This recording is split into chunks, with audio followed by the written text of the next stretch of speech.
Daniel Carter looked at the clock on his phone. 18 minutes. Then looked back at the woman bleeding on the floor of that bus. Every single person on that bus looked away. He didn't. He dropped to his knees, pressed his jacket against her head, and said the 4 words that were about to cost him everything he had spent 7 months fighting for. My work can wait. What he didn't know, what nobody on that bus knew, was that the woman he just saved was the daughter of the most powerful CEO in the city. And before midnight, that man would be standing at Daniel's front door. Drop your city in the comments. I want to see how far this story travels. And if you're new here, hit subscribe. You're going to want to be here for all 5 parts of this one. The alarm went off at 5:47 in the morning, 13 minutes before it was supposed to. Daniel Carter lay there for a second with his eyes open, staring at the water stain on the ceiling of his apartment. The one shaped like a boot that he'd been meaning to report to the landlord for 4 months. He didn't move.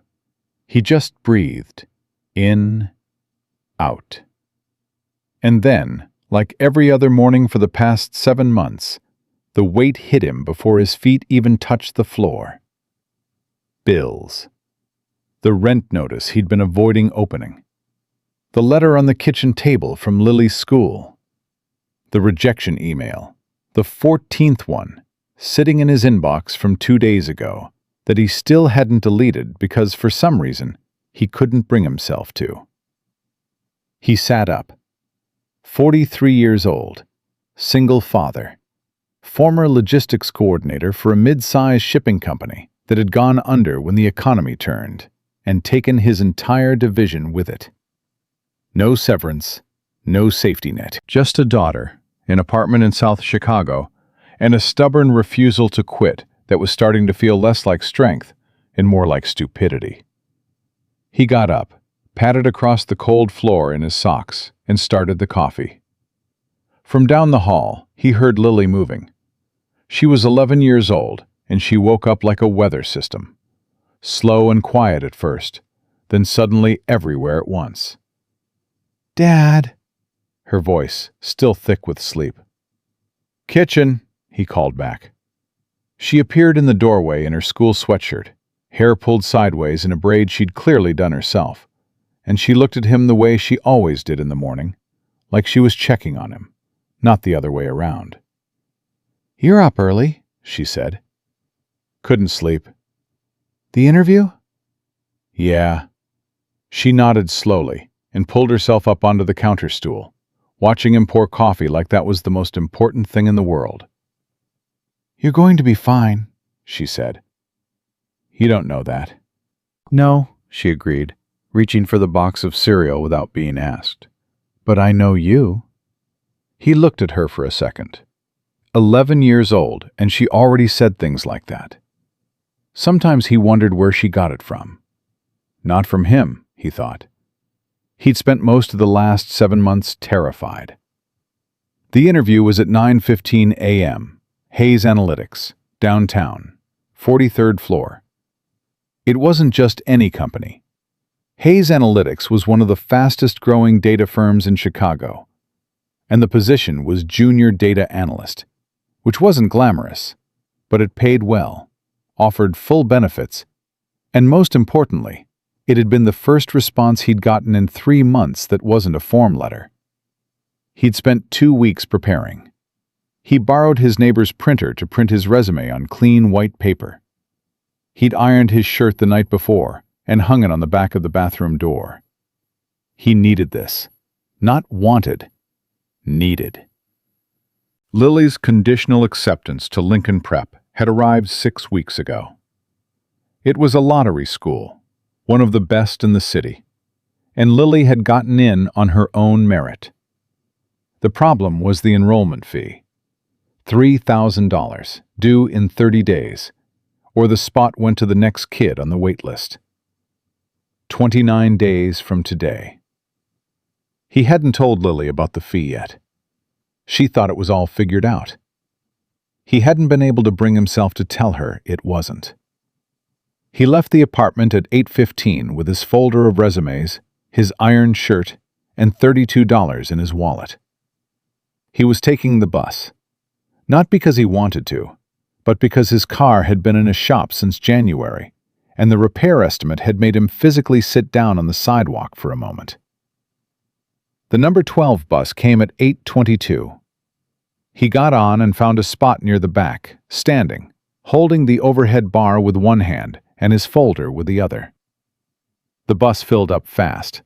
Morning rush. Bodies pressed together.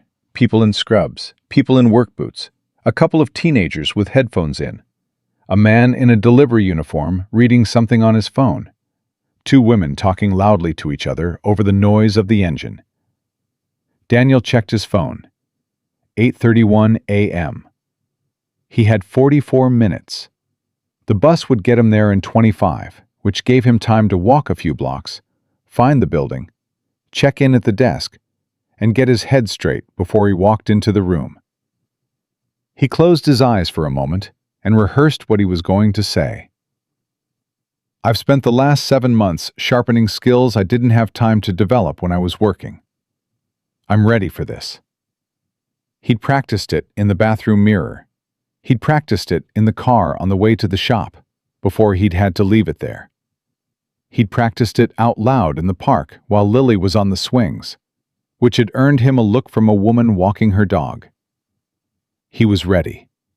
He was absolutely ready. And then the shouting started. It came from the front of the bus. Two men, both of them big, both of them loud, had gotten into it over a seat. From where Daniel stood, he couldn't hear the original argument, but whatever it was, it had escalated fast. Voices raised, someone shoved someone, and then in the chaos of the lurch and the crowd shifting backward to get out of the way, she fell. He heard it before he saw it. The sound of someone hitting metal. Sharp. Wrong. And then a woman's voice, short, startled, in pain. And then nothing. Daniel pushed through the crowd. She was on the floor near the front of the bus. Young woman, maybe late 20s, early 30s, in a motorized wheelchair that had been thrown sideways when the crowd surged. The wheelchair had tipped on its side, and she had come out of it, and her head. She'd hit her head on the metal pole beside the front seats. There was blood. Not a lot, but enough. She was conscious. Her eyes were open, unfocused, trying to orient herself. Her hands were flat on the floor of the bus, like she was trying to push herself up, and her body wouldn't cooperate. Daniel looked at her. Then he looked up at the 30 people around him. Nobody moved. They stood there, 30 adults on a city bus, and they watched a woman bleeding on the floor, and not one of them moved. A woman near the door actually turned slightly away. The man in the delivery uniform looked at his phone. The bus driver, a heavy-set man in his 50s with a gray mustache, looked in his rear-view mirror, then raised his voice toward the front. "Ma'am, if you can't stay in your seat, I'm going to need you to exit the vehicle." Daniel's head snapped toward the driver. "She's injured," he said. The driver met his eyes in the mirror. "Sir, I need to keep this bus moving. She hit her head. She's bleeding." "Sir," Daniel was already moving. He pushed through the last two people between him and the floor and dropped to his knees beside her. Up close, he could see the cut more clearly, along her hairline above her left ear, maybe 2 inches. Not deep, but bleeding the way head wounds do. Her eyes found his, and they were sharp and clear, which was a good sign. She wasn't out. She wasn't confused.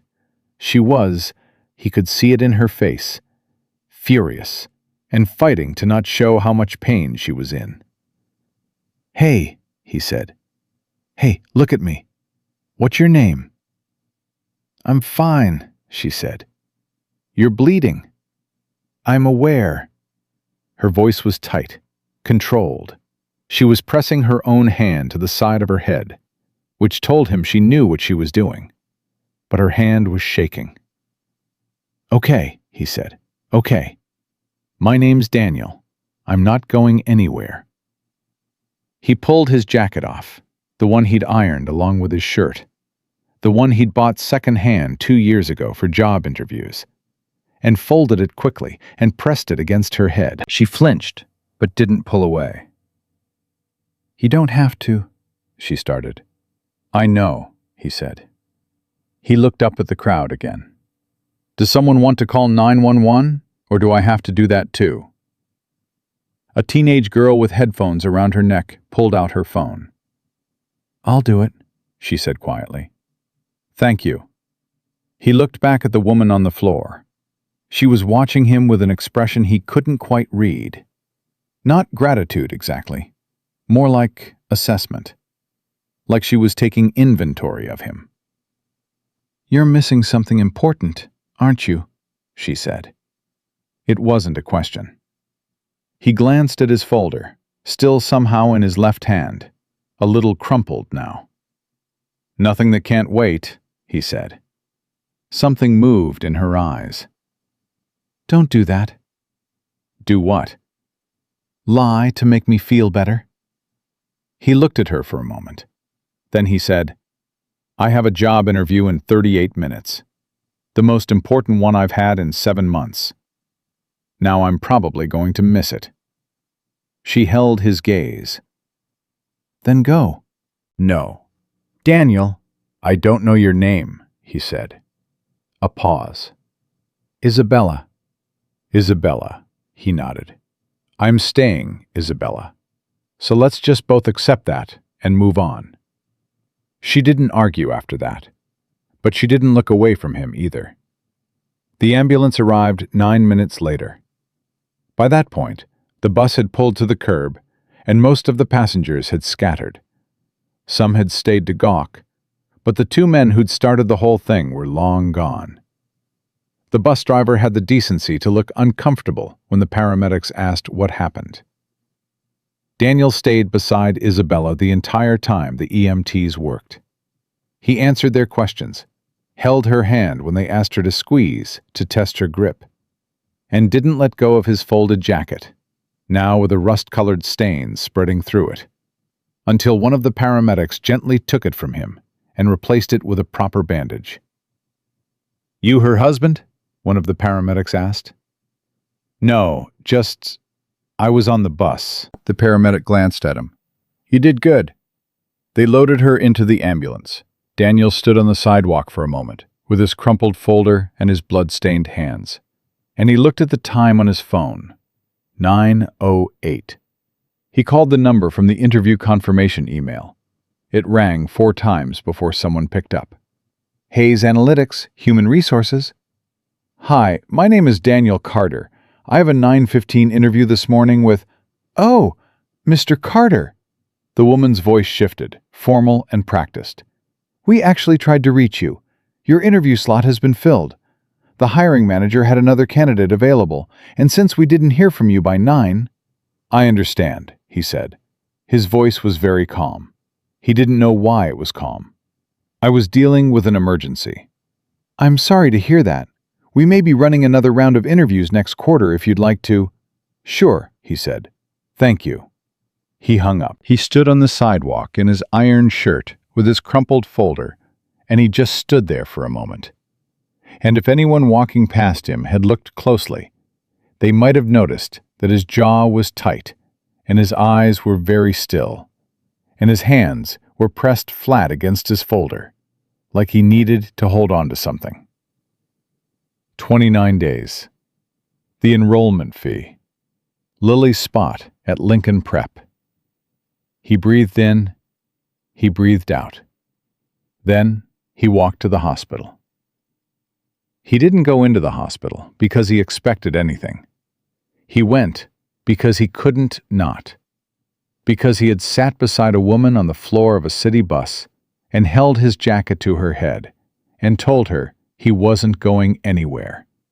And even though technically she was in the ambulance, and technically he could have stopped there, it felt like going home would be leaving something unfinished. So he found the emergency waiting room. He sat in a plastic chair and filled out nothing. He wasn't family. He couldn't fill out anything. And he waited.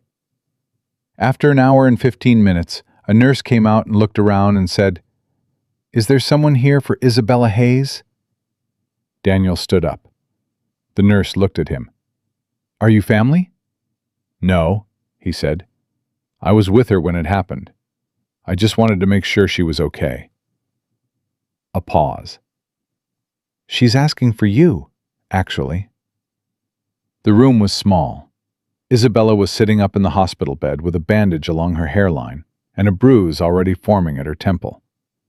Her wheelchair had been folded and leaned against the wall. She looked pale but alert, and when Daniel walked in, she looked at him the way she had on the bus, like she was taking inventory. "You stayed," she said. "I said I would." She nodded once, like she'd been testing that, and he'd passed. "How's your head?" he asked. 6 stitches. Mild concussion, they think. I'll know more tomorrow." She paused. "My phone was in my bag when I fell. The bag went under the seat. I can't reach anyone. Do you want to use mine?" "Please." He handed it over. She dialed from memory. He noticed that, the way she didn't need to look up the number, and spoke briefly to someone. "It's Isabella. I'm at Rush. I'm fine. Tell my father." A pause. "No, don't. Just tell him I'm fine, and I'll call him tonight." Another pause. Longer this time, and her face got tighter. "Okay, fine. Tell him." She handed the phone back. Daniel looked at it, then at her.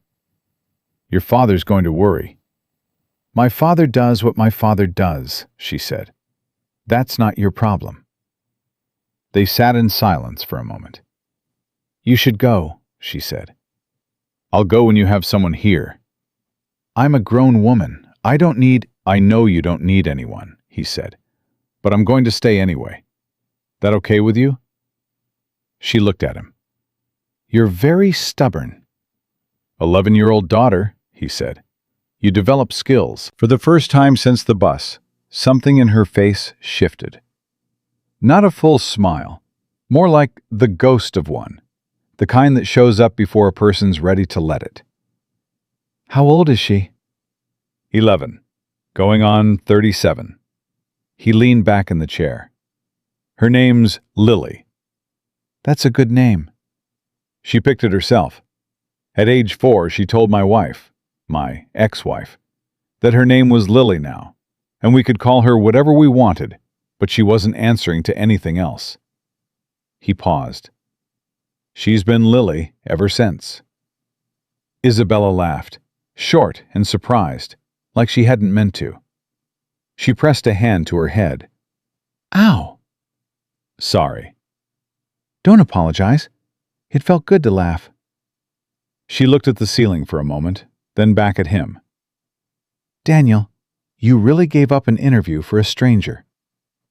"You weren't a stranger by the time the ambulance got there."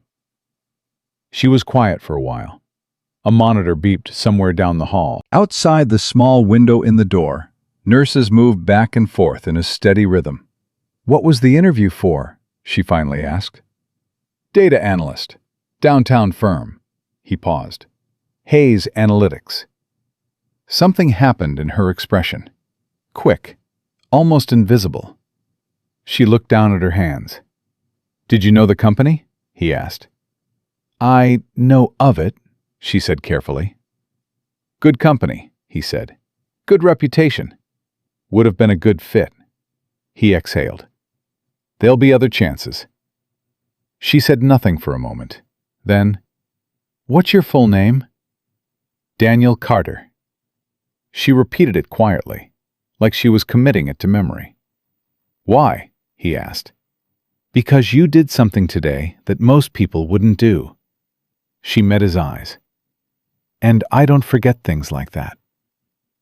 Her colleague arrived an hour later, efficient-looking woman in her 30s who clearly handled emergencies for a living. She walked in, assessed the room in 4 seconds, thanked Daniel with a nod that conveyed more genuine warmth than most people could put into full sentences. and began the quiet, efficient work of making sure Isabella had everything she needed. Before Daniel left, Isabella called him back. "Your number," she said. He blinked. "My number?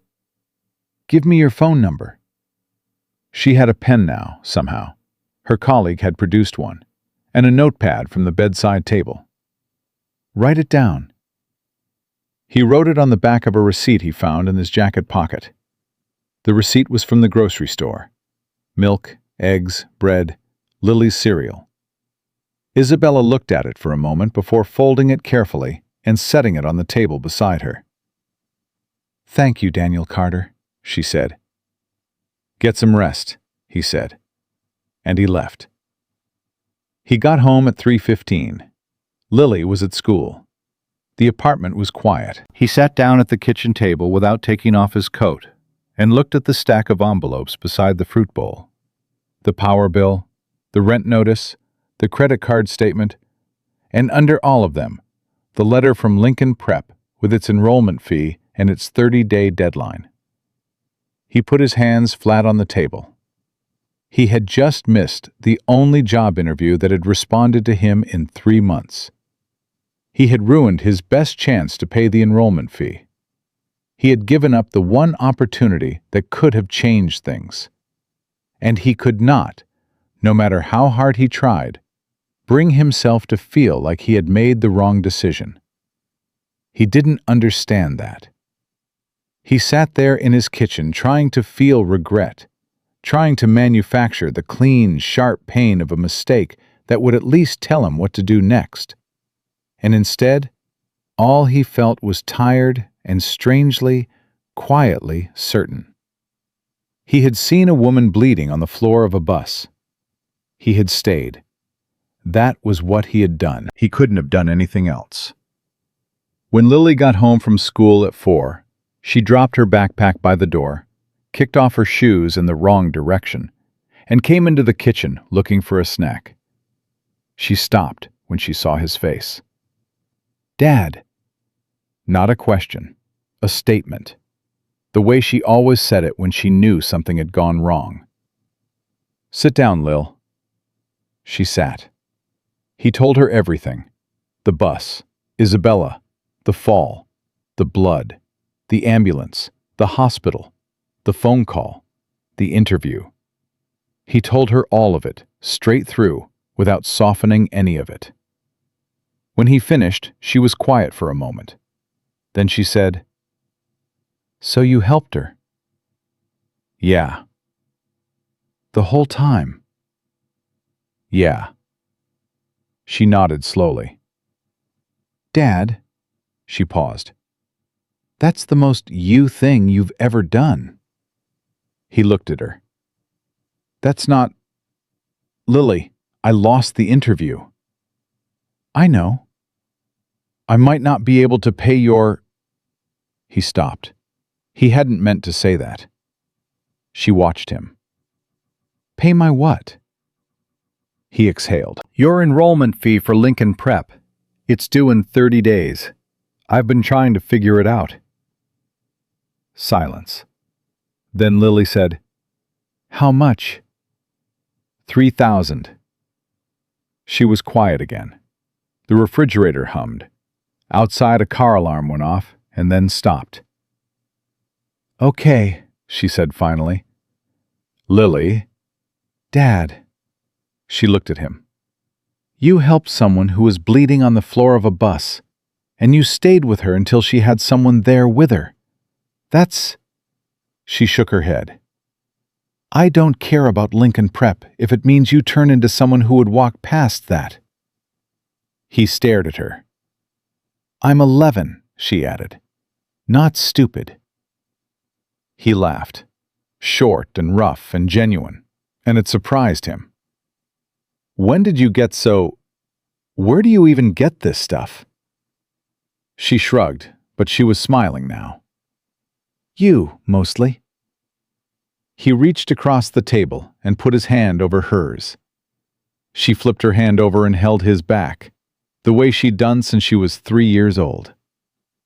"We're going to figure it out," he said. I know, she said, not to reassure him, because she believed it. That night, he sat at the kitchen table long after Lily went to bed, and looked at the bills, and looked at his phone, and looked at the ceiling. At 9:47 p.m., his phone buzzed. Unknown number. He almost didn't answer. He almost let it go to voicemail, assumed it was a spam call, the way he did with most unknown numbers at that hour. He answered. Mr. Carter. A man's voice, measured, professional. The kind of voice that belonged to someone who spent their days in offices with a view. Speaking. My name is Marcus Webb. I'm Chief of Staff to William Hayes. A pause. I understand you spent a significant portion of your day with his daughter. Daniel sat very still. Is she okay? She is. She wanted me to convey that. Another pause. Mr. Carter, Mr. Hayes would like to meet with you. Tonight, if you're available. Outside the apartment window, Chicago was doing what it always did at 10 p.m. in October.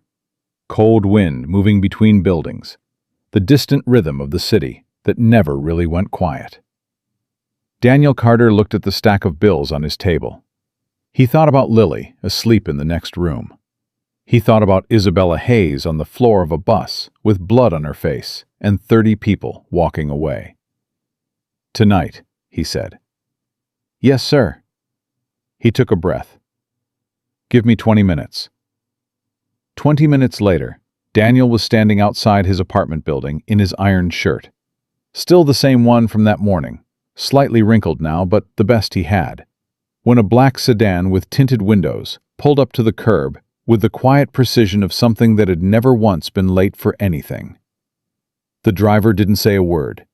He simply opened the rear door and waited. Daniel got in. He'd been in nicer cars before. Once, back when the shipping company was still running well, he'd ridden with an executive to a client dinner downtown. He remembered thinking the leather seats had smelled like money. This car smelled like nothing at all, which somehow felt more expensive. They drove north. Daniel watched Chicago move past the window. The neighborhoods thinning out, the buildings getting taller and cleaner, the streetlights changing from orange halogen to cool white LED, the way the city always quietly announces when you've crossed into a different version of itself. Neither he nor the driver spoke. He thought about Lily, asleep in her bed, with her self-made braid probably half unraveled across her pillow. He'd left a note on the kitchen table in case she woke up. Gone out. Be back soon. Love, Dad. He'd stared at it for a second before he left, feeling the absurdity of the whole situation pressing against him. The same hands that had written that note had been pressing a blood-stained jacket against a stranger's head 12 hours ago. The sedan stopped in front of a building in Lincoln Park that Daniel recognized as one of those addresses you see in Chicago magazine profiles. Not a hotel, a private residence, the kind that occupied entire floors of buildings that were themselves architectural statements. A doorman was already outside waiting. Marcus Webb met him in the lobby. He was exactly what his voice had suggested. Mid-50s, trim, gray at the temples, wearing the kind of suit that didn't announce itself. He shook Daniel's hand with the practiced efficiency of a man who shook a lot of hands and remembered every one. Mr. Carter, thank you for coming on short notice. Is Isabella all right? Daniel asked. He'd been carrying that question in his chest for the last 15 minutes. She's resting at her own apartment. She insisted on going home.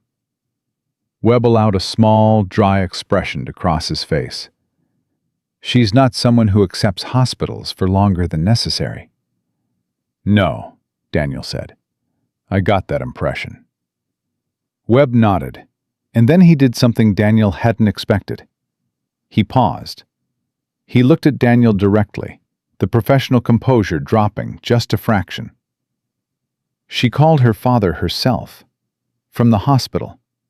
She didn't want to, but she did. He paused again.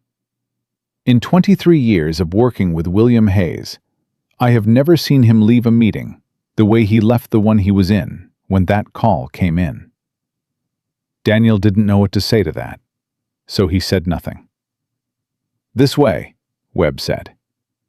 The elevator opened directly into a private floor. William Hayes was standing at the window when they walked in, his back to the room, looking out at the city, the way men look at things they've spent their whole lives building.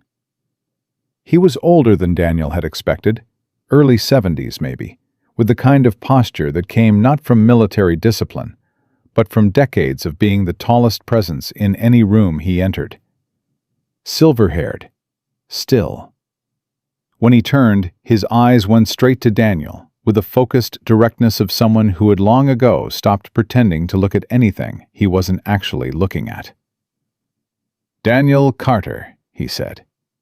"Yes, sir." Hayes studied him for a moment. Not rudely, more like he was confirming something he'd already decided. "Sit down." Daniel sat. Hayes sat across from him. Webb positioned himself slightly behind and to the left, which told Daniel something about how this meeting was structured. "I watched the bus footage," Hayes said, without preamble, without setup. 3 different cameras, start to finish. Daniel said nothing. 31 people on that bus," Hayes continued. "My daughter fell and hit her head and bled for 40 seconds before anyone moved. You were in the back. You pushed through 8 people to get to her." He paused. "The driver told her to exit the vehicle." "Yeah," Daniel said. "He did." Hayes let that sit there. "You stayed at the hospital for 2 hours. You weren't family. You had no obligation. And before you got off that bus, you called my company to cancel an interview." He folded his hands. "I pulled your application file." Daniel felt something shift in his chest. Not embarrassment exactly, more like the feeling of being more visible than you'd prepared for. "Okay," he said carefully. 7 months of applications. Strong background in logistics and supply chain. 14 rejections. Hayes paused. None of the rejection letters mentioned why. "They never do." "No," Hayes said. "They don't." He leaned forward slightly. "Why did you stay with her?" Daniel thought about deflecting, about giving the modest answer, the humble answer, the answer that didn't sound presumptuous. Then he thought about Isabella on the floor of that bus, looking up at him with that measuring expression, and he decided to give the true answer instead. "Because nobody else was going to," he said. "And she was bleeding. And she was alone on the floor and there were 30 people standing around her, and not one of them was going to do it." He paused. "I've got a daughter, 11 years old. If my daughter was on a bus and fell and hit her head, I'd want someone to stay with her." He met Hayes's eyes. "That's it. That's the whole reason." Hayes was quiet for a long moment. Then he said, "My daughter is 31 years old. She's been managing her disability since she was 19. She doesn't ask for help. She doesn't accept pity. She doesn't let most people close enough to see her struggle." He stopped. "She called me from the hospital and she said, and I'm going to give you her exact words because I've been thinking about them for the last 6 hours.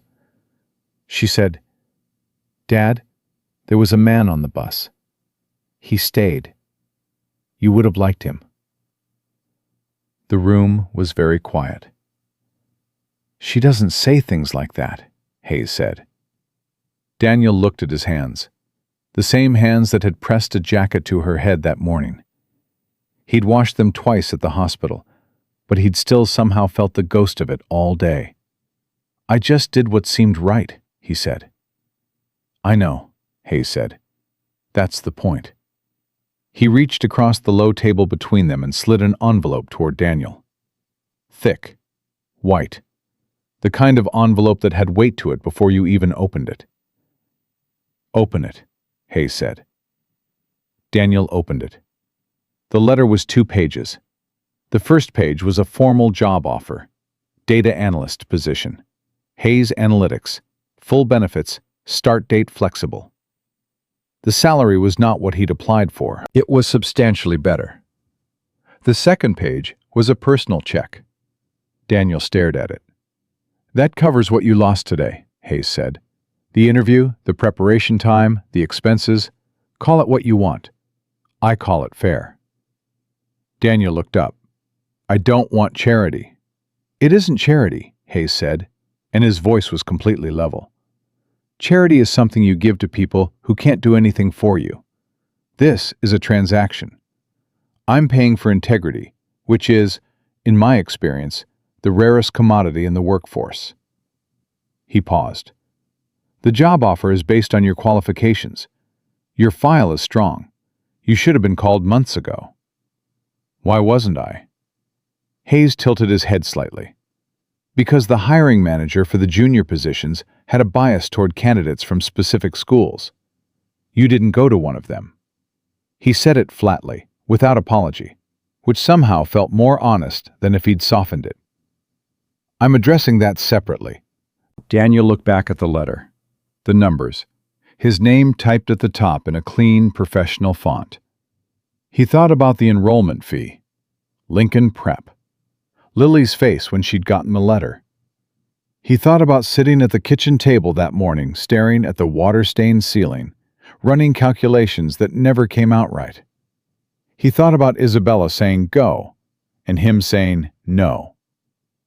"I need you to understand something," Daniel said, and he wasn't sure entirely why he felt the need to say it, except that it mattered. "I didn't help your daughter because I expected anything. I didn't know who she was. I didn't know who you were. I helped her because I would have done the exact same thing for anyone on that bus. That's not me trying to sound noble. It's just true." Hayes looked at him for a long, measuring moment. "I know," he said finally. "That's exactly why you're here." He started at Hayes Analytics on a Monday. 3 weeks later, Lily had been asleep when he got home that night. He'd sat on the edge of her bed in the dark and just listened to her breathe for a minute, the way he used to when she was small, before he'd gone back to the kitchen and sat with the offer letter and the check, and the weight of it all pressing down on him. Not bad weight, just weight. The kind that comes with things that matter. He'd paid the enrollment fee first thing the next morning. He'd told Lily at breakfast, set the receipt from the payment down on the table in front of her cereal bowl without saying anything, and watched her read it. She'd looked up at him. "Lincoln Prep?" "Lincoln Prep," he said.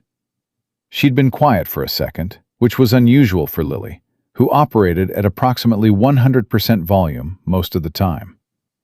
Then she'd said, quietly, "How?" "The woman from the bus," he said. "Her father. I'll explain the whole thing tonight. But Lily, you're going." She hadn't cried.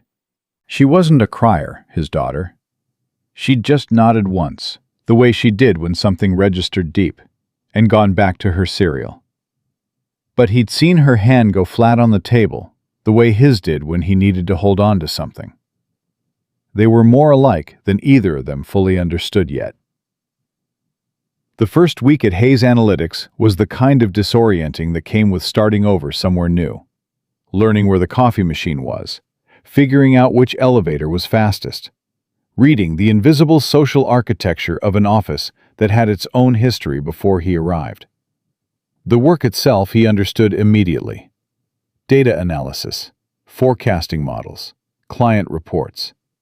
The logic of it settled into him like something his brain had been waiting to do.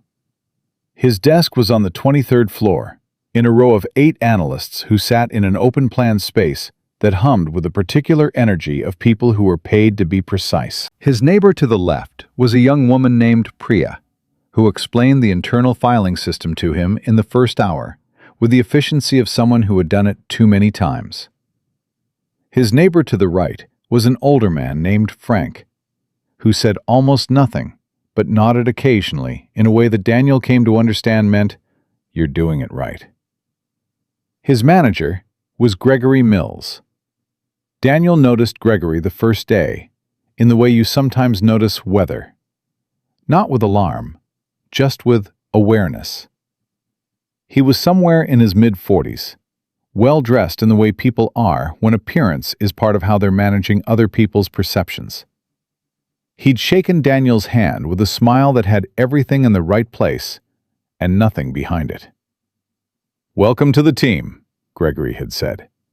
"We have high standards here. I think you'll find it's a good fit." A pause, perfectly placed. "The onboarding period is 90 days. We'll evaluate from there." "Thank you," Daniel said. "Looking forward to it." Gregory nodded and walked away. And that was the whole of it, except that Priya, without looking up from her screen, had said very quietly, "He does that with everyone." "Does what?" "Remind you it's 90 days. Daniel had filed that away and gotten to work. He was good at it. Not good in a showy way, not good in a way that required anyone's attention, just quietly, consistently good. He understood the models. He understood what the numbers were actually saying underneath what they appeared to say, which was not the same thing, which was the whole point of being an analyst in the first place. He caught errors others had logged past. He asked questions in team meetings that made people think before answering, which some people appreciated and some people didn't. By the end of the first month, Frank had started saying actual words to him. By the end of the second, Priya had started forwarding him the internal memos about process changes before the official announcements, which he understood was a kind of endorsement. He ate lunch with a rotating group of colleagues who treated him like he'd been there for years. He texted Isabella twice in those first weeks, not because he felt obligated to, but because she'd written to him first, a brief, precise message the week he started. "I hear you took the job. Good decision." He'd responded, "How's your head?" She'd written back, 6 stitches out, mild concussion resolved, back to work." He'd replied, "Of course you are." And she'd sent back just one word, "Obviously." He found himself smiling at his phone for a second before he put it down. He didn't think about it much beyond that. He was busy. He had work to do, and a daughter to raise, and an apartment to run, and a life to rebuild. He didn't have the bandwidth to think about much beyond the immediate and the necessary. Which was why it was almost a month before he noticed something wrong with the Alderman account. The Alderman Group was one of Hayes Analytics' largest clients, a mid-size investment firm that relied on Hayes' forecasting models for a significant portion of their quarterly planning. The account was Gregory's flagship. He referenced it in team meetings the way some people reference trophies, the tone never bragging exactly, just consistently ensuring that everyone in the room understood whose jurisdiction it lived under. Daniel had been assigned to run a routine verification pass on the Q4 projections for the account. Nothing high stakes on paper. Cross-reference the model inputs, check for data entry errors, confirm the outputs matched within standard variance. He found it on a Tuesday afternoon. It wasn't obvious at first. It was the kind of error that hid in the logic rather than in the numbers. A miscalibrated weight in a predictive variable that had been compounding across 4 quarters of projections. Individually, each quarter's outputs looked plausible. Stacked against each other, against the actual market data, against the trend lines the model was supposedly reflecting, the discrepancy opened up like a fault line. Daniel leaned back in his chair and read through the outputs again, then a third time. Then he ran his own parallel model on a clean spreadsheet.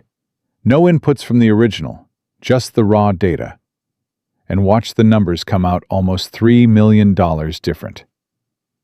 He sat with it for a long time. $3 million. Not stolen, not falsified, just wrong. A modeling error that had likely originated at least 2 years ago and had been quietly growing in the architecture of the projections ever since. If the Alderman Group made their Q1 planning decisions based on the current outputs, they would be making them on a foundation that was $3 million off. And whoever caught it after that, whoever first noticed the gap between projection and reality, that person was going to be asking very pointed questions about how the error had gone unnoticed. Daniel thought about what to do. He thought about it for approximately 40 minutes, cross-referencing his own model 3 more times to make sure he hadn't made an error of his own. He hadn't. Then he walked to Gregory's office. Gregory was on a call when Daniel knocked. He held up one finger without looking away from his monitor, said something into his headset, and then pulled it off and set it on the desk with the practiced ease of a man who was always in the middle of something important. "Carter, what's up?" Daniel closed the door behind him. He didn't sit down. "I finished the verification pass on the Alderman Q4 projections. And? There's an error." He set the printout on the desk. A significant one. It's in the predictive weighting on the volatility variable. It's been miscalibrated for several quarters. When you run the raw data through a clean model, the projections are off by approximately $3 million. Gregory looked at the printout. He didn't pick it up. The silence lasted longer than it should have. "That's a bold claim," Gregory said. "It's documented. I ran the parallel model twice. I can walk you through it step by step." "You're saying my flagship account's projections have a $3 million error?" "I'm saying the model has an error, yes." Daniel kept his voice even. "If we catch it now, we can correct the Q4 output before Alderman uses it for planning. We get ahead of it. We contact them proactively. We explain the recalibration." That's better for the relationship than them discovering it independently. Gregory picked up the printout. He looked at it for a long moment. His jaw was very still. "Leave this with me," he said. "I'll look into it." "Of course," Daniel nodded. "I can send you the spreadsheet with the parallel model." "I'll let you know if I need it." Daniel looked at him for a second. "Gregory, this needs to move fast. Alderman's planning window—" "I said I'll look into it, Daniel." His voice didn't raise. It didn't need to. "Thank you for bringing it to my attention." Daniel left the office. He walked back to his desk and sat down. Priya was typing. Frank was reading something on his screen. The office hummed around him with its usual ordered energy, and everything looked exactly the same as it had an hour ago.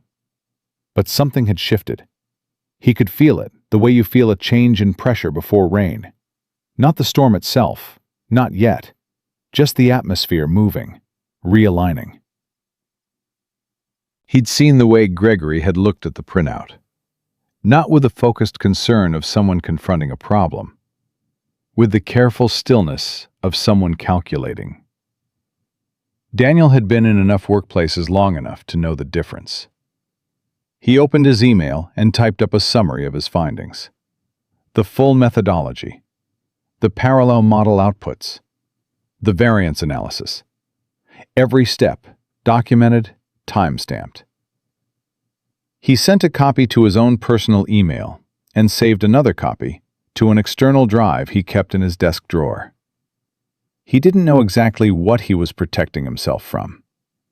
He just knew, sitting at that desk in his 3rd month at Hayes Analytics, that he had just made an enemy.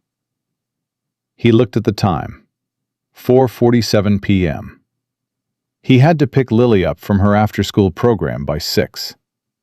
He had leftovers in the fridge, and she had a history test tomorrow she'd been asking him to quiz her on. He shut down his parallel model, organized his files, and started preparing for the walk to the bus stop. The error was documented. The truth was on paper. Whatever Gregory decided to do with it, or not do with it, Daniel had done what he should have done. He'd found a problem, and he'd reported it. He believed in the way he'd always believed things that were simpler than most people's strategies, that doing the right thing was its own kind of protection. He was about to find out exactly how much that cost. 3 days passed, and Gregory said nothing. Not to Daniel directly. Not in the team meeting on Wednesday, where the alderman account came up briefly, and Gregory referenced the Q4 projections with the same measured confidence he always used, as if the conversation in his office had never happened. Not in the hallway, not in the break room, not in the brief moments when their paths crossed, and Gregory would nod with the easy neutrality of a man who had no outstanding business with anyone. Daniel watched and said nothing. He did his work. He answered his emails. He went home and quizzed Lily on the causes of the Civil War, and made pasta, and put the dishes away, and tried to tell himself that maybe Gregory was handling it. Maybe he was running his own verification. Maybe the silence meant process, not avoidance. But on Thursday morning, Priya stopped by his desk before she sat down, set her coffee on her own desk, and said without looking at him, "He pulled the alderman file." Daniel looked up. "Gregory?" "Yesterday afternoon, after most people had left." She finally looked at him. He accessed the original model files and the Q3 client reports. "I know because I was still here finishing the Whitmore account, and the system logs the access in real time." Why are you telling me this? She picked up her coffee. "Because you're new and you don't know yet that when Gregory goes quiet after someone brings him a problem, it's not because he's solving the problem." She paused. "It's because he's deciding what to do about the person." She sat down and started typing. Daniel turned back to his screen. He opened the email thread with his own parallel model attached, confirmed it was there, confirmed the external drive was still in his desk drawer, and then he got to work on the Harrington quarterly report that was due Friday and tried to keep his mind on the numbers in front of him. He almost succeeded. It was the following Tuesday when everything moved. He was at his desk at 8:15, earlier than most people, which he'd found was the best time to get clear thinking done. The floor was quiet. Frank wasn't in yet. Priya was just hanging up her coat. The coffee machine down the hall was running through its warm-up cycle with a steady mechanical hum. His computer screen was open to the Harrington report, which he'd finished and was doing a final pass on, when his email refreshed and a new message appeared at the top of his inbox. The subject line read, "Urgent. Security matter. Please report to HR immediately." He stared at it. He read it again. Then he clicked it open and read it a third time, very slowly. The way you read something when you understand the individual words, but the sentence they form isn't making sense. It was from the head of human resources. Short. 3 sentences. His access to the company's server had been flagged by the security monitoring system. A review was underway. He was asked to come to the HR office on the 31st floor and to bring his building access card. He sat there for a moment with the email on his screen, and the coffee machine finished its cycle down the hall. And somewhere in the elevator bank, a door opened and closed, and the ordinary morning sounds of the building continued around him, as if nothing had changed, as if the ground under his feet was still solid. Then he closed his laptop, took his building access card out of his wallet, and walked to the elevator. The HR director's name was Sandra Okafor. She was direct and professional, and she looked uncomfortable in the way that people look when they've been handed a situation they didn't create and are now responsible for managing. She asked him to sit. She asked him if he wanted water. He said no. She opened a folder. "Mr. Carter, at 11:43 p.m. last Thursday, someone logged into the Hayes Analytics secure server using your credentials and downloaded a significant volume of confidential client data, including the full Alderman Group account files." Daniel didn't say anything right away. He kept his face still and his breathing even, and he let that sentence finish settling before he responded. "It wasn't me," he said. "Where were you at 11:43 p.m. last Thursday?" "Home. I was home." He paused. "My daughter had a history test on Friday. I was helping her study until about 10, and then she went to bed and I stayed up reading. I was in my apartment the entire evening." Sandra made a note. "Is there anyone who can corroborate that?" "My 11-year-old daughter, and probably my neighbor across the hall, Mrs. Patterson. She knocked around 10:30 to ask if I had an extra light bulb. She can confirm I was there." He paused. "I also ordered food delivery at 9:17. There'll be a record of that with the app, including the delivery confirmation to my address." Sandra was writing. She wasn't dismissing him. He registered that. "Mr. Carter," she said, looking up, "I want to be transparent with you. The data that was accessed, the volume, and the specific files. This is being treated as a potential case of corporate theft. I have to ask you to surrender your building access card today and work remotely while the investigation is underway." "I understand," he said. He put the card on the desk. "Is there anything you want to tell me?" she asked. He thought about everything he wanted to say. He thought about Gregory's office and the printout, and the careful stillness in Gregory's jaw, and the $3 million error that had gone unaddressed for 5 days. He thought about Priya's voice. He's deciding what to do about the person. "I reported a significant modeling error in the Alderman account to my manager, Gregory Mills, 9 days ago," Daniel said. "I documented the full analysis in writing. I can provide that documentation." He paused. "I think you should know that before the investigation goes any further." Sandra looked at him steadily. "Noted," she said. He stood up. He picked up his bag. He got in the elevator and rode it down to the lobby and walked through the doors he'd walked through every morning for 3 months, into the October air. And he stood on the sidewalk for a moment and breathed. Then he called Lily's after-school program to let them know he'd be picking her up himself today, and he started walking toward the bus stop. He didn't tell Lily that night. She was 11, not a child in the sense of needing to be protected from everything, but this was different.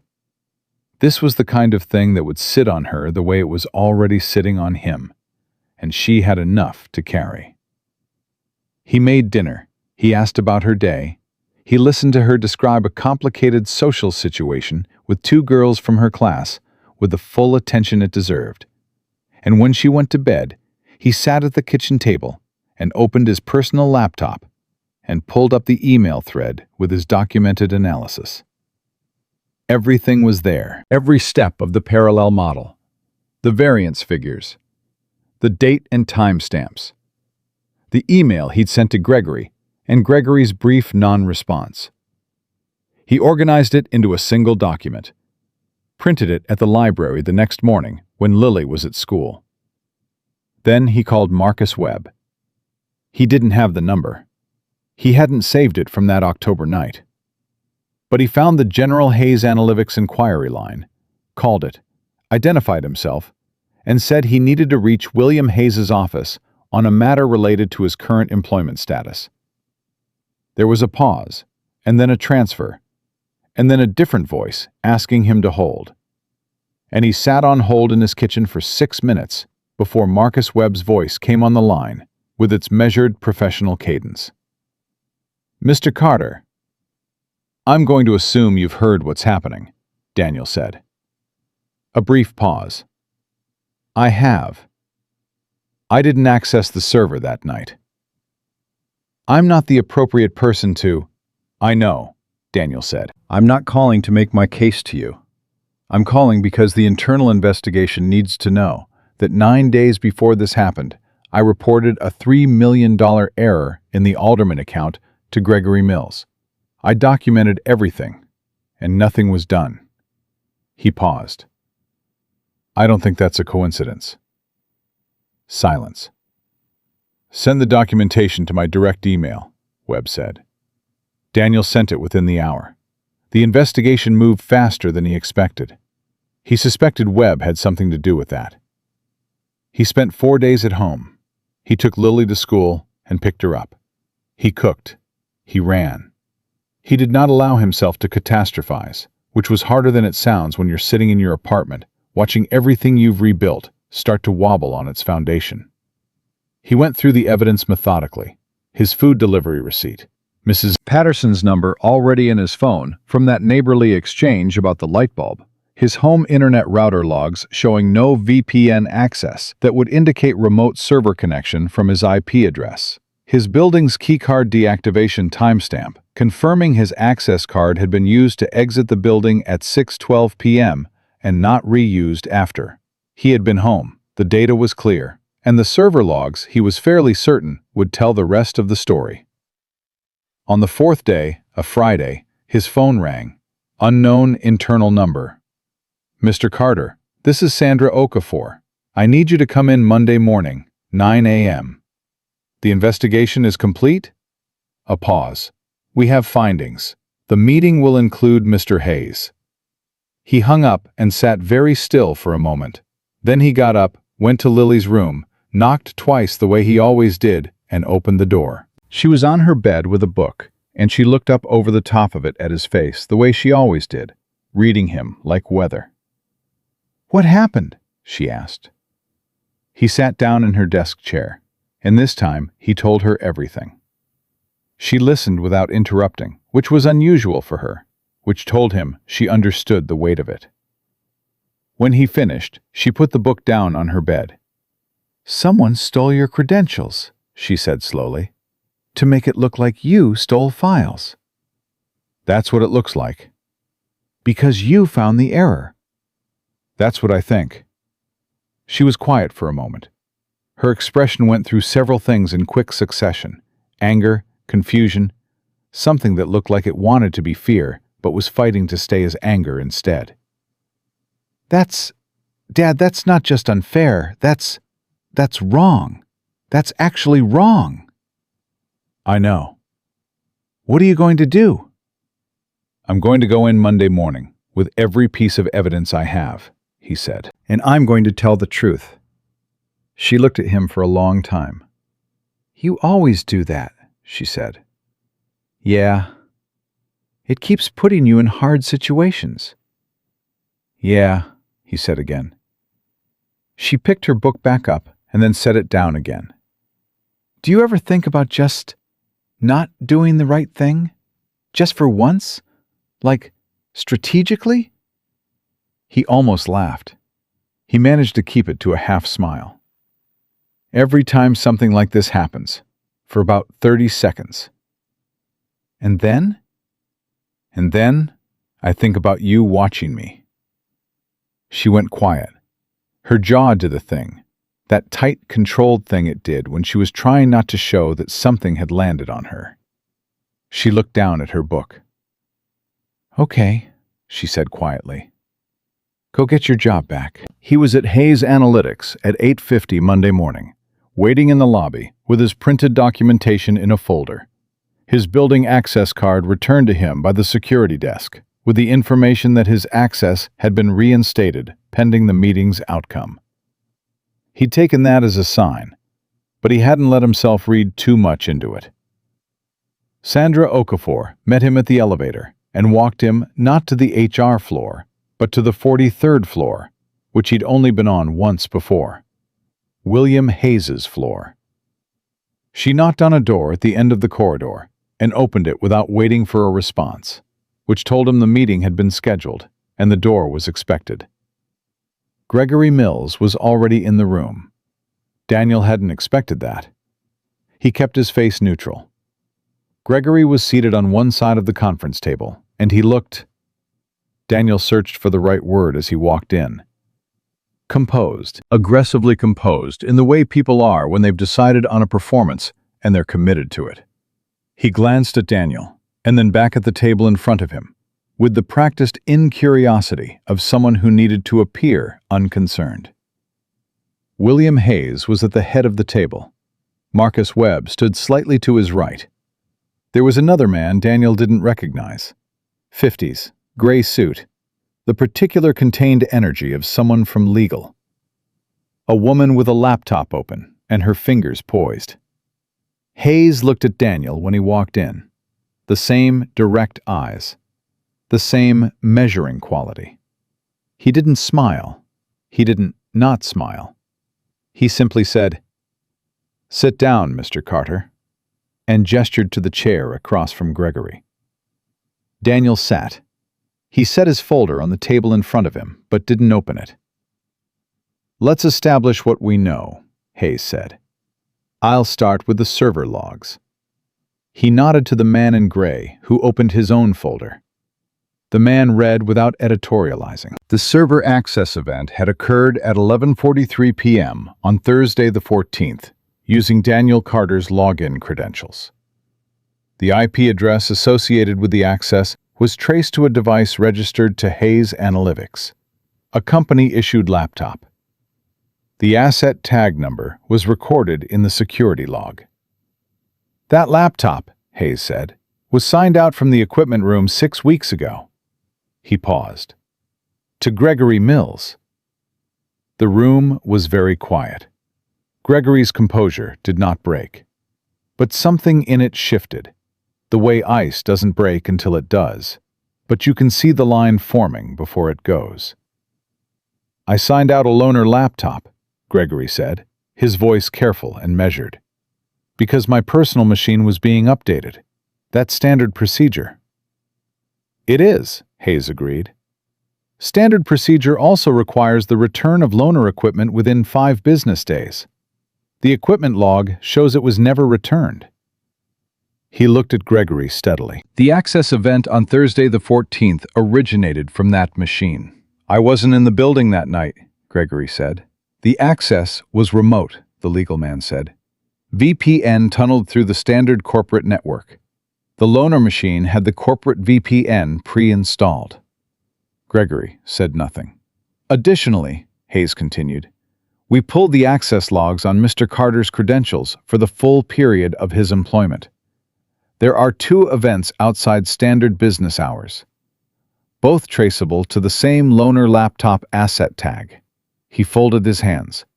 "Mr. Carter's personal device logs and home internet records, which he voluntarily provided, show no corresponding activity." Daniel looked at Gregory. Gregory was looking at the table. "I want to ask you something directly, Gregory," Hayes said, "and I want you to think before you answer." Gregory looked up. "Did you access the Alderman account files using Mr. Carter's credentials?" The silence lasted a long time, long enough that the woman with the laptop stopped typing, and Sandra Okafor shifted in her chair, and the legal man turned a page he didn't need to turn. And then Gregory, quietly, with the deflated stillness of someone who had run the numbers and found no exit, said, "I panicked." It wasn't a denial. Everyone in the room understood that. Hayes didn't raise his voice. He didn't lean forward. He sat exactly as he had been sitting, and he said, "You panicked." The error, if it had come out the way Carter was presenting it, the client would have questioned the entire Q4 framework. It would have raised questions about previous quarters, about my oversight of the account. Gregory's voice was steady, but the steadiness was the wrong kind now. The kind that's doing too much work. "I've managed that account for 6 years. I wasn't going to let a 3-month employee walk in and—" "And what?" Hayes said. Gregory stopped. "And tell the truth?" Hayes said. "And catch an error that should have been caught internally? And do his job?" He paused. "You stole his credentials. You accessed confidential files on a client account and created a record that would implicate him for it. And you did this not because he'd done something wrong, but because he'd done something right, and it reflected on you." The room was silent again. Gregory had no answer. Hayes looked at Marcus Webb. Something passed between them without words. Then Hayes looked at Sandra Okafor. Please process Mr. Mills's termination effective today. Security will escort him out. He turned to the legal man. I want the Alderman situation addressed proactively. Full disclosure to the client, corrected projections by end of week, and a written summary of the internal failure and the correction. We reach out to them before they hear anything else. The legal man nodded. Hayes turned to Daniel. Mr. Cotter, your employment is fully reinstated as of this moment. Your record is clear. There will be a formal written statement to that effect in your file today. He paused. I also owe you an apology. The process took 4 days longer than it should have. You were placed in a position no employee should be placed in. Daniel looked at him. I appreciate that, he said. But I want to be honest with you about something. Hayes waited. I'm not surprised this happened, Daniel said. And I'm not saying that to be dramatic. I'm saying it because Gregory's instinct to protect himself by destroying someone else doesn't come out of nowhere. It comes out of a culture where catching errors feels more dangerous than hiding them. He paused. If people in your company are afraid to report problems because of what happens to them afterward, you're going to keep having Gregory's. The error isn't the person. The error is the system that made him think that was his best option. The room was very still. Hayes looked at him for a long moment. Then he said, You're right. He said it the way he said most things, without drama, without qualification. The way a man says something when he actually means it, rather than when he's performing the act of meaning it. I want you to come back to work, Hayes said. And I want you to tell me everything you just said again, in writing, in detail, because you've just described a structural problem I intend to fix. Daniel looked at him. You want me to write a report on your company culture? I want you to write an honest assessment, Hayes said, which appears to be something you're constitutionally incapable of not doing. It was the closest thing to a compliment Daniel had ever heard delivered in the key of a business directive. He almost smiled. I can do that, he said. Gregory was escorted out of the building at 10:45 a.m. Daniel watched from across the open floor as it happened. Security on either side, Gregory's expression closed and inward, carrying nothing but his jacket and his phone. People at their desks pretended not to watch. Most of them watched anyway. Priya, without looking up from her screen, said quietly, You okay? Yeah, Daniel said. He had it coming, she said. Maybe, Daniel said. Doesn't make it feel good to watch. She finally looked at him. That's why you're not him, she said. He turned back to his screen. He had a report to write, and a corrected forecasting model to rebuild, and a client relationship to help repair, and a daughter to pick up from school at 4. He had work to do. He opened a new document and began to type. The report took him 2 weeks to write, not because the content was difficult. Daniel had been thinking about organizational culture and the way fear moves through a workplace since before he'd ever had the language for it. He'd watched it happen at the shipping company. He'd seen good people go quiet when the wrong manager walked in the room. He'd seen errors compound because no one wanted to be the one who found them. He understood, in a way that was more bone-deep than academic, exactly what he was describing. The difficulty was the precision. Hayes hadn't asked for a complaint. He'd asked for an honest assessment, which meant Daniel had to be honest not just about Gregory, and not just about what had happened to him personally, but about the structural conditions that had made all of it possible. That required care. It required him to separate what he'd experienced from what he could demonstrate, and to make sure every observation was grounded in something observable rather than something felt. He wrote it in the evenings after Lily went to bed, at the kitchen table with the same lamp he'd used to read through rejection emails 7 months ago. The same lamp, different work. He thought about that sometimes. The way the same physical space could hold such different versions of your life without changing anything about itself. He turned the report in on a Thursday morning. 12 pages, clean and documented. Webb acknowledged receipt within the hour. Hayes responded personally 2 days later with 3 words. "I'm reading this." Daniel took that as a good sign and went back to work. The alderman situation resolved cleaner than anyone had expected. Hayes had moved on it immediately. The corrected projections went to the client within 4 days of the Monday meeting, accompanied by a personal call from Hayes himself and a written summary of the internal failure, the correction process, and the steps being taken to prevent recurrence. It was the kind of transparency that made clients nervous initially, and then, when they realized they were being spoken to like adults rather than managed like problems, quietly grateful. The Alderman Group's CFO had been on the call. Afterward, he'd told Hayes it was the most honest conversation he'd ever had with a service provider. He'd renewed their contract for 3 years. Daniel heard about this secondhand from Priya, who had sources throughout the company, the way old-growth trees have root systems, extensive, invisible, and surprisingly load-bearing. 3 years, she said, not looking up from her screen. "I heard," Daniel said, "because of your error report." "Because of Hayes's response to it," he said. "I just found the problem. He decided what to do with it." Priya looked at him then. "You really don't take credit, do you?" "I take credit for my work," he said. "That was his call." She shook her head slightly and looked back at her screen. "Frank thinks you're going to get promoted," she said. "Frank says that?" "Frank doesn't say anything.